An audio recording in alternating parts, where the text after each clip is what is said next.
Good evening, everybody. My name is Cheryl Rigger, and I would like to welcome you to the Dover Public Library Facebook Live. Our program tonight is First Shot. And let me first introduce to you the person who will be portraying the first shot of the Civil War. Our speaker tonight is Peter Hart. He is well known in our area. He has a business adventure called History Comes to Life, where he combines his two loves, that of history and that of storytelling, to make interesting programs that he presents in different places in our area and even outside of our area. He is an adjunct faculty and guest lecturer at many universities in Ohio. He was the development manager at the historic Roscoe Village in Coshocton, and he also uses his talents for community theater and for some murder mystery troupes. He has participated in Gettysburg at the National Park Service, and he has participated in the National Storytelling Festival in Jonesboro, Tennessee.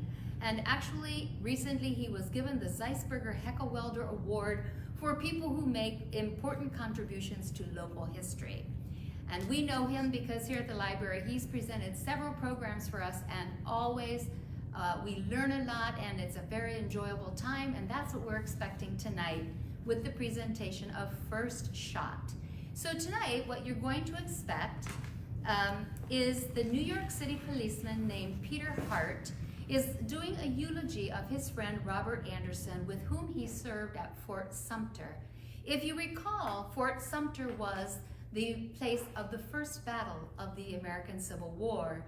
So in tonight's presentation, we are going to learn about the events leading up to the war and the conditions of the battle, that first battle at Fort Sumter. We are also going to be witnessing or listening to the tale of the lowering of the flag at Fort Sumter when the fort was surrendered, and the raising of that same flag 4 years later to say that the fort had returned to the side of the Union. So without further ado, I would like to thank the Civil War Roundtable for organizing this and the Dover Public Library, and we bring you Peter Hart, First Shot.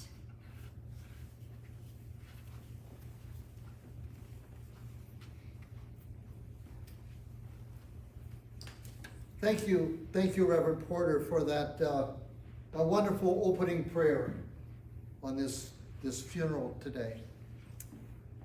Robert Anderson was born June 14th, 1805 in Louisville, Kentucky. We'll make adjustments there. There we go. That's all right. Robert died on October 27th, 1871 in Nice, France, at the age of 66. He is survived by his wife, Eliza, the former Eliza Clinch, whom he married in 1845, and their 5 children. He graduated from the United States Military Academy in 1825, and that is why we are gathered here today for the interment here at West Point. Now, General Anderson is best known in American history as the commander of Fort Sumter, whose firing upon started the Civil War in 1861. In addition, now wait a minute. Let's just stop right there. Let's just stop right there. I could stand here and I could share with you good folks the history of General Anderson's various military postings, the honors that he received, all about his military career. And they're all very admirable traits. But I think most of you gathered here today are probably, you remember Robert Anderson as the commander at Fort Sumter, and you probably want to know a little bit more about that. Now, I do recognize a few folks here today at the service who were there, and I appreciate you coming and honoring Mr. Anderson. But I know a lot of people here were not there, or it might be an ancient memory. So I would like to share with you. I think that would be most meaningful, and I think Mr. Anderson would have liked that very much. Forgive me if I don't get all the facts quite right for those of you who were there, but it's been many, many years. Now, why am I qualified to speak on the subject of that? Well, I can tell you the reason is because I was there. I was there. Well, from January on, I should say. My name is Peter Hart, and I am a New York City policeman. But in addition, I am also very honored to call Robert Anderson one of my dearest friends. Robert Anderson came from a fine patriotic family. His father was an aide-de-camp to the Marquis de Lafayette in the Revolutionary War. And his mother was first cousin to that famous, well-known United States Supreme Court Chief Justice John Marshall. When Robert graduated from West Point, he had several postings early on. He fought in the Black Hawk War out in Illinois and west of there. He had the honor of actually mustering in and out twice a young man by the name of Abraham Lincoln served with him. In addition, Mr. Anderson also served in the Second Seminole War. I first met Robert Anderson when we served together in the Mexican War. And we soon became fast friends during that conflict, almost like brothers, as a matter of fact. We served together in many campaigns, and I trusted him explicitly with my care as he did me. Now, Robert Anderson was wounded at the Battle of Malato del Rey, and he was actually sent back home. From there, over the next several years, he had various postings along the way, from 1847 up until 1860, and along the way he became promoted to the rank of major. As for me, I survived the Mexican War unharmed, returned to my native New York City, and became a police officer. So, as I said, Major Anderson had several postings. And then we come to November of 1860. Major Anderson is posted to Charleston, South Carolina. He is put in charge of the federal forts of Fort Moultrie, Fort Sumter, Fort Pinckney, several of those forts, federal forts around Charleston Bay. Now, when he got there, he found discipline was very lax, and he soon took care of that, as some of you may well remember. In addition, he also became very much aware that Fort Moultrie on the mainland was very undefendable. And early on, he could see that Fort Sumter, located out on an island in Charleston Bay, would be a much better fortress to defend. But now, why does anybody care about this? Because it is November 1860. Abraham Lincoln has just been elected president. And there is much, much talk of secession, of the country splitting apart. And at the head of that was the hotbed, South Carolina. And so that is why he was posted there. Now, Major Anderson was posted there with some very big set of orders from then still President, then Buchanan. Basically, he was told to hold on to the fort, do whatever he could, serve valiantly, but don't make any needless sacrifice. Basically, a very vague set of orders. I mean, he didn't know what to do. He didn't know what to do. And this was typical of the Buchanan administration. I mean, I believe firmly, as do most folks, that after the election, in the time between November and March, when the inauguration took place, all President Buchanan was trying to do was just survive, try and hand off the problem to Abraham Lincoln. And so he keeps sending these very, very vague orders to Major Anderson, Robert felt very much abandoned, kind of on his own. No talk of supplies or reinforcements, just kind of stay out of trouble, don't fire any shots, and that's kind of it. Meanwhile, what's going on in this is South Carolina is very much ready to succeed. Matter of fact, mid-December, delegates pour into Charleston from all over South Carolina. And on December the 20th, 1860, by a vote at a succession convention, these delegates are attending, by a vote of 169-0, South Carolina votes to secede from the Union. The headlines scream, "Union dissolved!" That night there was a grand celebration. The Charltonians were ecstatic. They were exuberant. Church bells rang. Cannons were fired. Bonfires were lit. It was one big party there in Charleston. They are going to succeed. And they believed that those forts were theirs now. They belonged to them. And Major Anderson knew they were federal property that needed to be defended. And so this is the scenario. And Robert Anderson quickly realizes that Fort Moultrie on the mainland is pretty much, like he said, undefendable. So, on the night of December the 26th, in the darkness, he spikes the cannons at Fort Moultrie, loads his garrison of about 70 to 80 men on boats, lowers the Stars and Stripes, and leaves the fort, sails out to Fort Sumter in the bay, and proceeds to fortify that. The next morning at 11:45 a.m., all the soldiers are at parade tension on the parade grounds at Fort Sumter as the Stars and Stripes are raised above Fort Sumter. And you might imagine what the good folks of Charleston thought about that. They were angry. They were furious. Not only had they been outwitted, but they saw this as an act of military aggression. Those forts were theirs. You can't occupy one of our forts. And so the stage is set. But again, no real orders. No real orders come through. Now, I want to digress for just a second to tell you my role and how I got to be involved at Fort Sumter. I'm a policeman in New York City.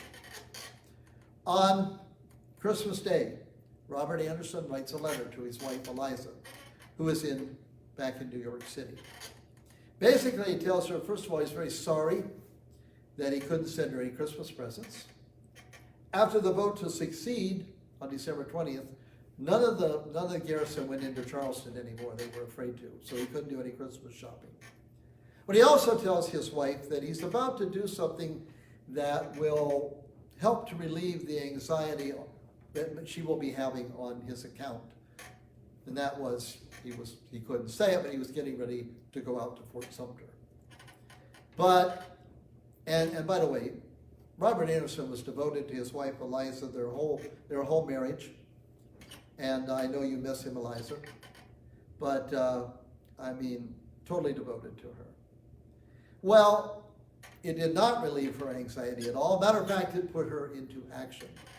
And she decided that some things needed to happen, and that if Robert Anderson was going to be there any longer, he needed a tried and trusted friend by his side, his right-hand man, so to speak. He needed Peter Hart there. I'd done it in the Mexican War, and she thought I should be able to do it again there.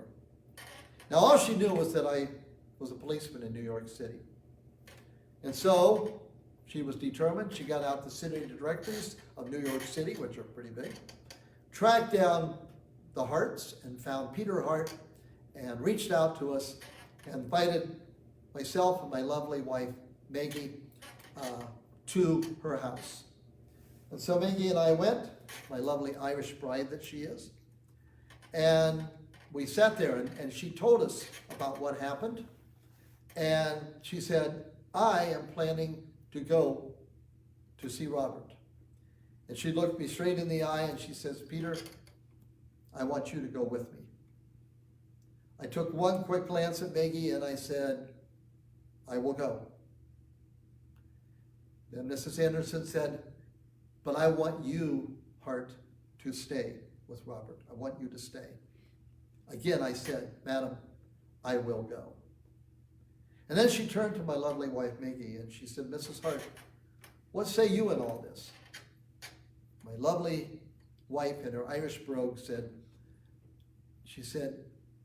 Mrs. Anderson, she said, I only wish I could do as much to help you as Peter will help Robert. And with that, Liza gave a smile. You remember the smile? And she says, when can you leave? And I said, I can go tonight, madam, if you wish. Again, she smiled and she said, I think tomorrow night will be soon enough. We can leave. So the next morning, I resigned my commission as a policeman.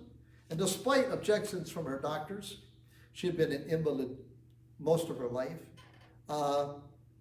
We left January 3rd. We left that night by train heading south. We traveled straight through. We traveled night and day. She was determined to get there. Of course, on the train, Charleston was all the talk. And the further south we went, the more the name of Robert Anderson was vilified and threatened, and I was just glad we were traveling incognito. Let me just tell you that. She was so focused, I couldn't get Mrs. Anderson to eat or drink, and I tried. She just wanted to get there and do what she could. We arrived at Charleston on Saturday night. I booked us a couple of hotel rooms under my name. Again, I didn't think the name of Anderson would be too popular in Charleston right then. But I did find out a couple of things when we got there, by the way. One of those was the fact that Robert's brother, Charles Anderson, was already there. Charleston, who would later become governor of Ohio, was also very much involved in this. Second thing I found out was that Eliza knew the governor of South Carolina. I didn't know that. And so she arranged a meeting the next morning with Governor Pickens. Now, he was very gracious to us at that meeting. But then Eliza said to a meeting very clear, she says, I need to pass to go out to the fort to see my husband, and Hart is going with me, and I'm going to leave him there, and I will return. No, said the governor. This simply would not do. He simply could not allow one more soldier to enter the garrison at Fort Sumter. That's when Mrs. Anderson showed her true grit. She did. She looked at the governor and says, I hardly think the addition of one person to a garrison of 70 or 80 men, I hardly think adding one person is going to imperil the sovereign state of South Carolina, especially with the fact that you've got thousands of armed militiamen marching all over the streets of Charleston. We're going to go whether you give us the pass or not. Well, I think the governor kind of saw, he got this sheepish look on his face, kind of got this, he realized the absurdity of his statement. And so he relented. He did give us passes, but interestingly enough, he would only give me a pass to go if I was listed as a workman. I could not be listed as a soldier, but I could be listed as a workman. So the next morning at 10 a.m., we boarded a boat, and we set sail across the bay out to Fort Sumter. As we approached and we saw the stars and stripes flying above, I remember Eliza, she burst into tears, and she said, oh, that beautiful flag. It's the first emotion I'd seen out of her the whole trip. But that moment was to be surpassed by an even more poignant moment when a few minutes later, we landed at Fort Sumter. And as we climbed up onto the sally port, here come Robert Anderson down the walkway. And he rushed up and he embraced his wife and he swept her into his arms, pressed her into an embrace, said, my glorious wife, and promptly swept her up in his arm, turned, and began carrying her back up to the fort. To which Eliza quickly turned her head, looked at me, she goes, Robert, I have brought you Peter Hart. And he turned around and looked at me in astonishment and disbelief. I said, hello, my friend. And with that, I gave the couple privacy, all the privacy you could find on that small landmass. There'll be time for catching up later. After 2 hours in his cabin, Mrs. Anderson departed, having reinforced Fort Sumter by one person, yours truly. She returned to Charleston, and there Robert's brother Charles proceeded to accompany her back to New York City, where she would await word of her husband and everything. Now, with that, we quickly settled into basically stalemate. It's now January. January, February, and March go by. It was a kind of a rough time. I have to tell you that. Because again, we're just in limbo. We're just in limbo. Nothing else is happening. We're just there. We hear nothing else from the administration. Finally, March 4th, 1861, Abraham Lincoln is inaugurated as the 16th President of the United States. And still nothing happens.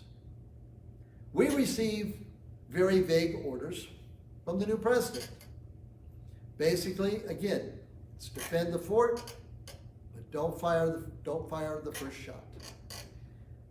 President Lincoln was making it very clear that if there was going to be war, it would be as a result of an action by the South. Matter of fact, in his inaugural address, he even said, if there will be no conflict unless you are the aggressor. He said that to the South. So he's very hesitant. He doesn't want to start a war. In addition, another reason for Mr. Lincoln's hesitancy was he's not too sure about his commander at Fort Sumter. Robert Anderson is from Kentucky. Kentucky is a border state. They have slaves there. He's questioning his loyalty. Will he really fight? I mean, Mr. Lincoln was losing a lot of generals right and left. They're resigning and going to join the Confederacy. He doesn't know what Robert Anderson will do. Now, I know for a fact that Robert Anderson was always a loyal American citizen. His allegiance was to the Union. But on one occasion there at Fort Sumter, he did tell me, we had many conversations, he did tell me, if the state of Kentucky succeeds from the Union, he says, I will resign my commission. I cannot fight against my home state, but neither can I join the Confederacy. He says, if they do succeed, I will resign and move my family to Europe. Fortunately, that did not have to happen, as we all know. In addition, and it's one of the few things that Robert Anderson and I disagreed about, Robert Anderson did believe in slavery. He thought it was a justifiable institution sanctified by the Bible. Again, we disagreed on a few things, but that was one major thing that we did. So, we settle down and we wait. It's a good thing Mr. Lincoln decides to leave him in command, as you will see. So, some days we would get mail. Sometimes the South would let it come through. Other times they wouldn't. We quit writing letters early on because we got to thinking maybe they're reading our letters. Maybe the people of Charleston are reading our letters, and we found out later they were. They were. The only things, the mail they let come through for sure was official communique from the president, which again was always vague and more disheartening than if anything else. We began to experience shortages. Soap ran low, candles ran low. It was cold, it was wet many days. Fog, chilling. It's February in South Carolina, March in South Carolina. It's cold, it's dreary there. We ran out of whiskey. We ran out of tobacco. You'd think things like that would bother the men's morale, but they didn't. They were heartfelt patriots, every one of them there.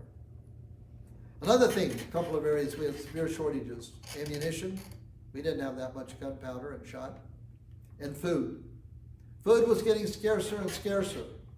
Rations were cut in half, and then rations were cut in half again. By the end, we were down to pretty much salt pork and water. All what I wouldn't have given for some of Maggie's corned beef cabbage. I missed her terribly.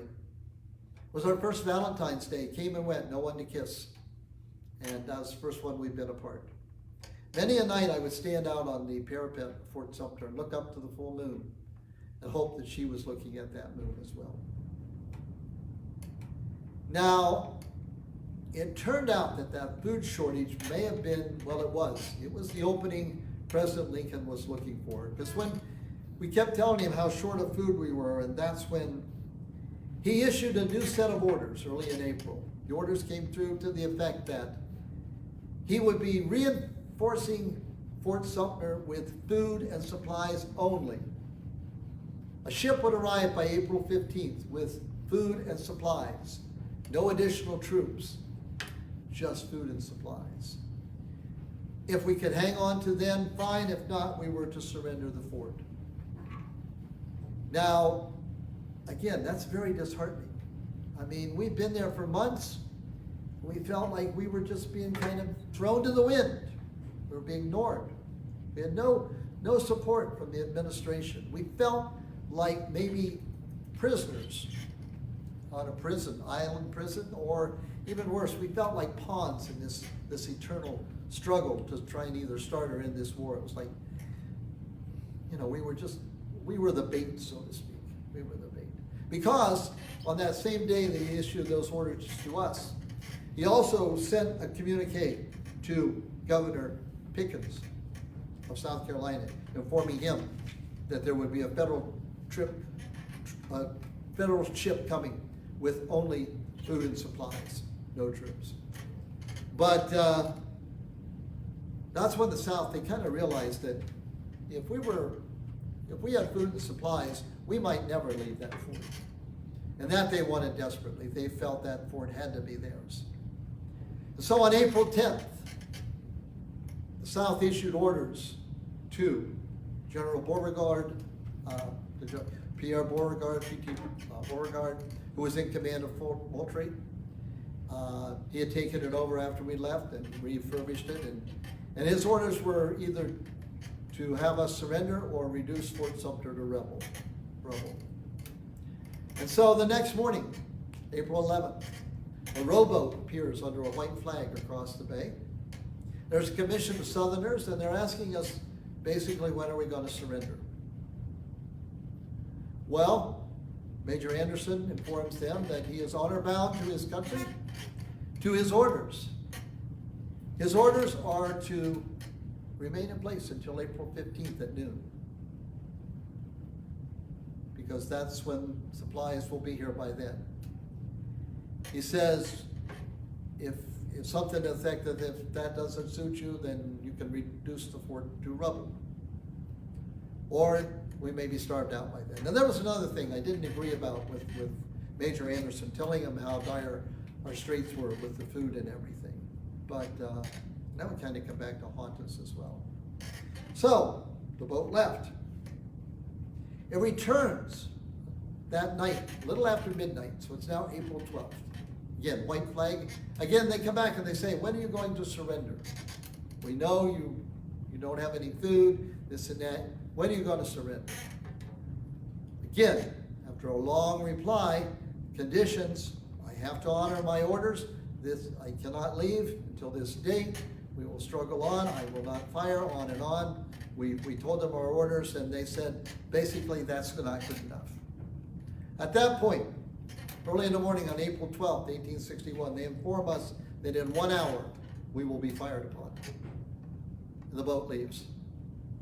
True to the word, at 4:30 in the morning, April 12th, 1861, a shot is fired from Fort Moultrie. I remember standing there watching the arc of the shell as it arced over the bay and struck the parapet of Fort Sumter. The first shot of the American Civil War. Who knew it would be 4 bloody years long? Who knew that? Nobody would have told us that. I'm told that first shot was fired, the lanyard of the cannon was pulled by a gentleman by the name of Edmund Ruffin. Edmund Ruffin was a firebrand from Virginia. He was 67 years old at the time. An outspoken rebel through and through, and he came down and he wanted to be the one to fire the first shot. 4 years later, Edmund Ruffin would blow his brains out rather than to submit living under Yankee rule. As soon as that first shot was fired, the bay exploded with sound and light. Cannon from all over, more from Autry, Pickens, others, all firing at us. And we're right in the middle. We're right in the middle. We didn't return our first shot until daybreak, about 7 o'clock, when we returned our first shot. Now, Major Anderson, being the commander,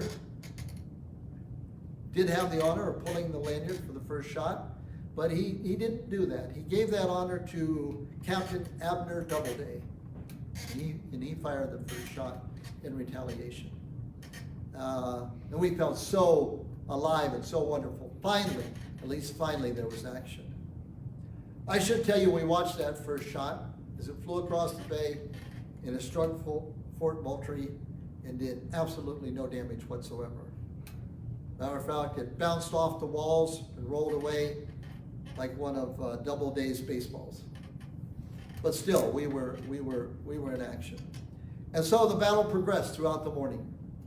And it got fiercer and fiercer, and there's smoke, and there's I mean, sometimes the smoke was so bad you couldn't even see the debris, or you couldn't even see debris, you couldn't even see the end of the muzzle of the cannon. We wanted to fire cannons from the parapets up on top, but we were ordered not to do that because we felt that we would be too precarious up there, so we fired from the casements underneath. We didn't like it, but we followed orders. By the way, you should know, as soon as that first shot was fired, I considered myself no longer a workman. I was a soldier again. I'm happy to tell you that my artillery skills during the Mexican War, I hadn't forgotten. All day, we're getting hit with smoke, and then it gets so thick that we can't already see anything. And then, but through the smoke, we do see that the second story of the barracks, where we'd been sleeping the night before, was being pummeled by shot. In addition, it was now on fire. Now, we had been told that barracks was fireproof, but obviously they were wrong. They were certainly wrong, for sure. As soon as and the reason it was on fire is because the rebels, they were firing red-hot shot. They were heating the cannonballs in a furnace, then putting them into the cannon hot and firing, and as soon as they struck something wooden, then they catch it on fire. So the whole top of the barracks, the second floor, is now on fire. Major Anderson looked at me, nodded. He knew what I needed to do. Now, I was a New York City policeman, but I see a lot of New York City firemen in action. So I quickly organized a fire brigade, and we fought the fire with water from the cistern there on the island. That's one thing, we did have plenty of water. We got the fire out, but with more and more of those hot shells coming in, we couldn't keep up with it. There were fires all over the place. We were concerned about the gunpowder. We had a gunpowder magazine building over in the corner of the fort. We moved the gunpowder into the casements under the walls, trying to protect that. Still, the firing kept coming on. Sometimes it was a little sporadic, sometimes it got pretty heavy, but it kept coming, and more smoke and more fire. Finally, about 7 o'clock that night, we were very grateful when a thunderstorm went through the bay, put the fires out. Lasted for about an hour, and when it cleared out, it was a beautiful evening. It was warm, a warm April evening. I remember Charleston Bay, it turned a beautiful, clear blue, it did. But the firing continued. The firing continued, the red hot shells continued, and soon things were on fire again. We simply could not keep up with putting all the fires out. We didn't, we tried. We tried and we tried. Looking at that, I mean, Fort Sumter that night of April 12th looked like a giant torch. It was just burning and burning and burning. The next morning, April 13th, as the dawn broke, it was an eerie sight. I mean, there was smoke, there was fires everywhere, giant holes in the parade grounds, part of the parapets were gone. We had taken a lot of action that night. But we kept on fighting. We kept on fighting, we did. About 1 o'clock that second day, we had a really kind of a tragic event, although it made my mark on the Battle of Fort Sumter. About 1 o'clock, a rebel cannonball struck the flagpole in the center of the parade ground and decapitated it. Stars and stripes fell to the ground. As another soldier stamped out the burning flag, I got a long wooden spar, and I rushed over. I nailed the flag. I nailed the flag to that spar, and then I climbed on top of the parapet, and I nailed it to some gun casings on top of the parapet. And a mighty cheer went up because that flag was back up there. To the troops there, I was a hero. Troops there, I was a hero. But I didn't see it that way. I just couldn't let the Stars and Stripes, our flag, lay on the ground. I could not let that happen. And so I guess I did risk my life to put it back up there. My moment of glory, if you will. But any one of the soldiers would have done it as well. By the way, gentlemen and ladies gathered here, that flag, the flag at Fort Sumter, is the very flag that is resting on Major Anderson's casket today.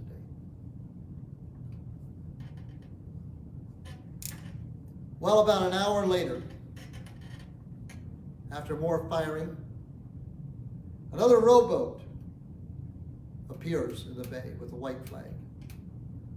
Another southern delegation. And again, they asked the question, are we ready to surrender? Major Robert Anderson looks over the parade grounds. There are huge craters from shells. Fires everywhere. The men are exhausted. There's been a lot of damage. There's no reinforcements coming. There's no food coming. It was time to honor that second part of the order. Surrender if you can't hang on till April 15th. And we could not. We would have never made it till then. And so, about an hour and a half after I tacked that flag on that wooden spar, Stars and Stripes came down, replaced with a white hospital bedsheet. Fort Sumter had surrendered. First encounter was over. Now, Fort was immediately occupied by Southerners, but at that stage, in victory, the Southerners were most gracious. The terms of surrender were very generous. We would be allowed to leave the fort en masse. We would be allowed to go back home.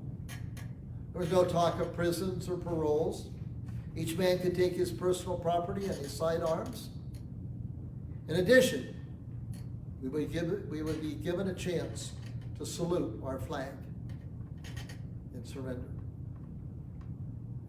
Further means they were very gracious. Medical help was immediately offered, which we declined. We had only 4 minor injuries. A couple that got hit by falling brick, a couple by shrapnel. We had a doc on Fort Sumter, and he was able to treat all those injuries. So we didn't need any of their medical help, but we appreciated it. By the way, we found out later there was not one injury, not one casualty in any of the Confederate forces. They were not injured at all. So we declined their medical help.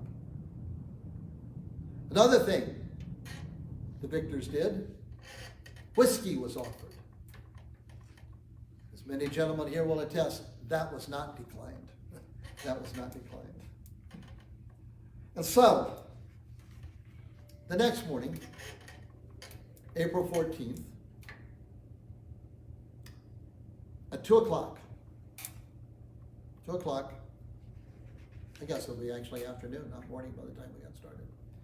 The entire garrison assembled on the parade grounds. And Stars and Stripes were lowered for the last time. Let me tell you, there was many a lump in throats, and myself included, to see a flag that we had served so valiantly under being lowered. We never surrendered before. We never lost before. We were given permission to hold a 100-gun salute. But there again, fate wasn't done with Fort Sumter. On the 47th shot, the cannon exploded prematurely. It struck a young private by the name of Daniel Hugh. It immediately severed his right arm, and he died shortly thereafter. He became the first tragedy, the first, fatality, if you will, of the American Civil War, killed by friendly fire, if you will, so to speak. He was buried with full military honors right there on the parade grounds. I liked Daniel. Daniel was a private, originally from Ireland, who had immigrated to New York City and joined the Army. I'd had many a conversation with Daniel in the months preceding this. He never lost his Irish brogue. I love a good Irish brogue. It reminds me of my wife. Daniel was a delightful young man. They say that his ghost still haunts Fort Sumter. And I don't doubt that might be true. Because Daniel believed in leprechauns and banshees and all the sort. As a result of that accident, the 100-gun salute was reduced to only 50. As a result of the accident and the burial and everything, we were late getting out of there. We were delayed by a couple of hours. We boarded a ship called the Isabella, provided by the Southern Forces. But because of the delay, the tide had turned. So we weren't able to get out of the bay in time. We were trapped in the bay. And so we had to spend that night enduring the celebrations of victory on the part of the Charlestonians. The bonfires, the singing, the cheering, the cannons, the bells, all that. And the worst part of all was having to watch the Southern flags being hoisted over our fort. It just didn't sit well. Didn't sit well. The next morning, we sailed out of the bay to meet the federal ship, the Baltic, which was waiting outside of the bay. The Baltic had arrived too late to help us. Now all it could do is take us home. One interesting thing, we did have one more act of respect, I guess, a salute to us. As we sailed out of the harbor, the bay there on the Isabella, every soldier and infantryman, artilleryman, infantryman, all alike, all the Southern soldiers, they stood side by side over on Fort Norris, Morris Island, where Fort Moultrie is. They all stood there in a long row on the shore. They stood there bareheaded, silent at attention with a salute as we sailed out of the harbor. We returned that salute, an act of respect from one foe to another. We returned to New York City. We got back on April 18th to a very interesting welcome. We returned as heroes. As we sailed into New York Harbor, by the way, we had that same flag flying from the mast from the ship, the Baltic. We were heroes. I mean, ships came out to meet us, steamers, tugboats, bells, whistles going on. I mean, we were heroes. We were treated like heroes. All that noise, The only noise I wanted to hear was the sweet Irish brogue of my Maggie. And it was a glorious homecoming, let me tell you. Yes, it was. Yes, it was. But throughout, this flag became a patriotic symbol. It did. It became a patriotic symbol of everything. So we settled back into life. I went back to being a policeman. For Robert Anderson, he was promoted by President Lincoln to Brigadier General, and he was assigned to the Department of Kentucky.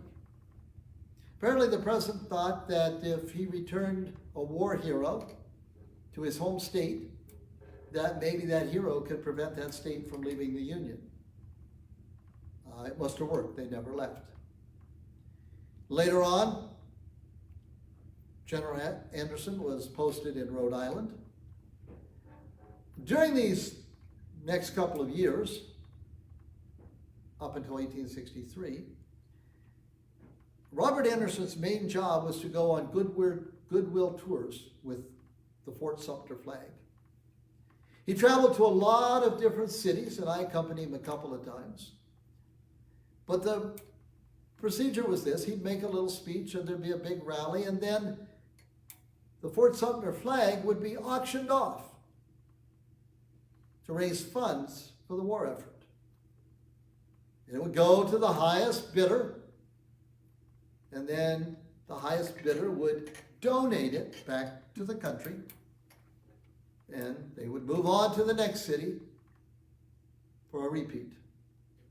And General Anderson raised a lot of money for this cause. He really did. He really did.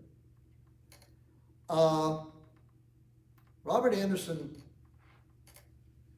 he struggled those next couple of years. He struggled. He was not in good health. He was depressed. He felt a failure. He had failed to hold his command. He had surrendered the fort. He had failed in his effort to keep the peace. He absolutely did not see himself as an American hero. He told me that several nights we would meet there in the Irish taverns of Hell's Kitchen in New York City, and we would talk. He struggled. He struggled a lot. He struggled a lot. Eventually, after the posting in Rhode Island, in 1863, due to ill health, he resigned his commission. He resigned his commission. But we had one more mission to fulfill, Robert Anderson and I. That mission was on April 14th, 1865. Civil War is now over. 4 bloody years of conflict, 600,000 casualties. A country split in part that may never fully recover. But the war is over. The war is over. And so, at the request of President Lincoln, the Secretary of War, Stanton, we have returned to Fort Sumter. And our mission is to raise the same flag that we surrendered exactly 4 years to the day. So on April 14th, 1865, we returned to a grand celebration. As we walked up the wooden planks on Fort Sumter, and there were hundreds of people already there, we noticed all the damage that had been done. Huge craters, the parapets are in ruins, the barracks are gone. It's in shambles. For throughout the war, Union artillery had been shelling it. They've never been able to take it back. Not till now. Not till now. General Anderson was there with his family and with his wife, and my Maggie was with me as well, and we remarked at the condition of the fort. There were a lot of the former command were also there, and many of you I see here today, you were there as well. And I have to tell you, if you were there, or even if you're not, General Anderson was very proud of his command. 5 of the officers with us that day, Fort Sumter, 1861, 5 officers went on to become generals. It's quite a record. It's quite a record. So, we're there, and I have the flag, and at the time is ready, I'm instructed I go over and I hook the flag onto the ropes with the new flagpole that has been installed. At that point, they asked General Anderson to make a brief speech. You all know Robert Anderson is not a public speaker, but he made a brief speech, and I wrote it down, and I want to read it to you because I wanted to get it just right. Simple words from a very wonderful man. He said, I am here today to perform an act of duty to the country dear to my heart. Had I observed the wishes of my heart, it should have been done in silence. Robert Anderson had no desire to rub the South's face in their defeat. He was that kind of person. Continuing the speech. But in accordance with the request of the Honorable Secretary of War, I restore to its proper place this dear flag, floated here before the first act of this cruel rebellion. And a mighty cheer went up. And then General Anderson walked over, he grabbed a hold of the ropes, and he pulled and he hoisted the flag into place, accompanied with a garland of roses as it went up. And a mighty cheer went up, and there were hundreds of people there. Oh, what a cheer there was. There was cheering, and in those 100 pairs of eyes that watched that happen, there were a lot of wet eyes. And I am not ashamed to tell you that mine were wet. And I imagine several of you gentlemen, if you were there today, you wouldn't deny that your eyes were wet too.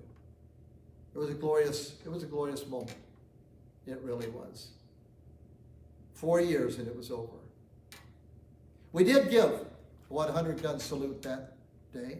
It was not interrupted. There were no accidents. And then there was a speech given by the Reverend Mr. Beecher. The Reverend Mr. Beecher is quite the public speaker. Adjust my papers. And Mr. Beecher is quite the public speaker. He talked for over 2 hours. Although if you were there, and probably if you would agree with me, most of us felt that Mr. Anderson, or General Anderson's few words, got to the real heart of the matter. They really did. That night, there was a grand ball held at the Charleston Hotel, hosted by General Gilmore, who now commanded Charleston for the Union.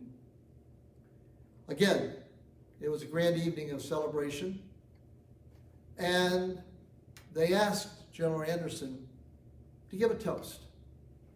Again, Robert Anderson is not a public speaker. Maybe Peter Hart isn't a public speaker either, I don't know. But he gave a simple toast. He gave a simple toast that night. He stood up, he raised his glass, and I said, I give you the great, the good, the honest man, Abraham Lincoln. And everybody cheered. About an hour after that toast, Abraham Lincoln lay dying in Ford's Theater with a bullet to the brain.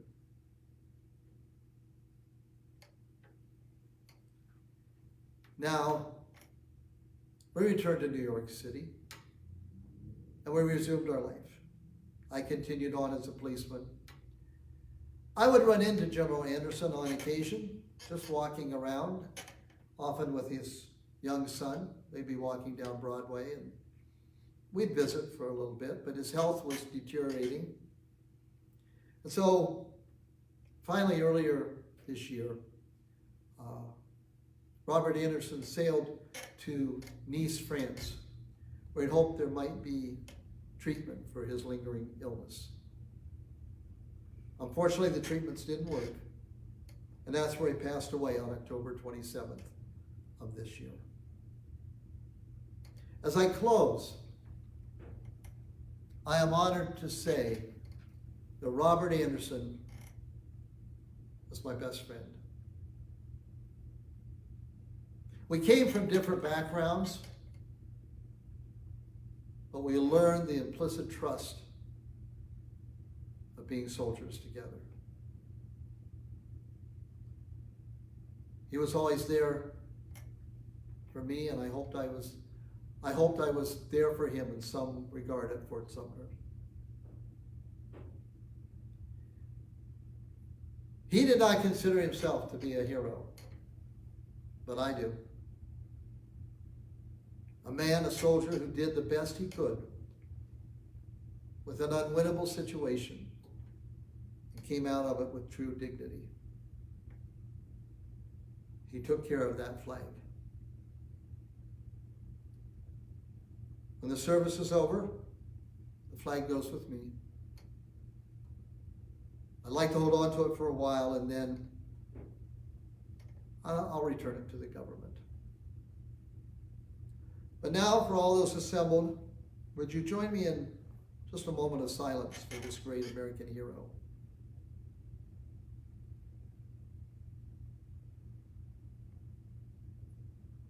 Robert Anderson, true friend, patriot, American hero. Rest in peace, my friend. Rest in peace.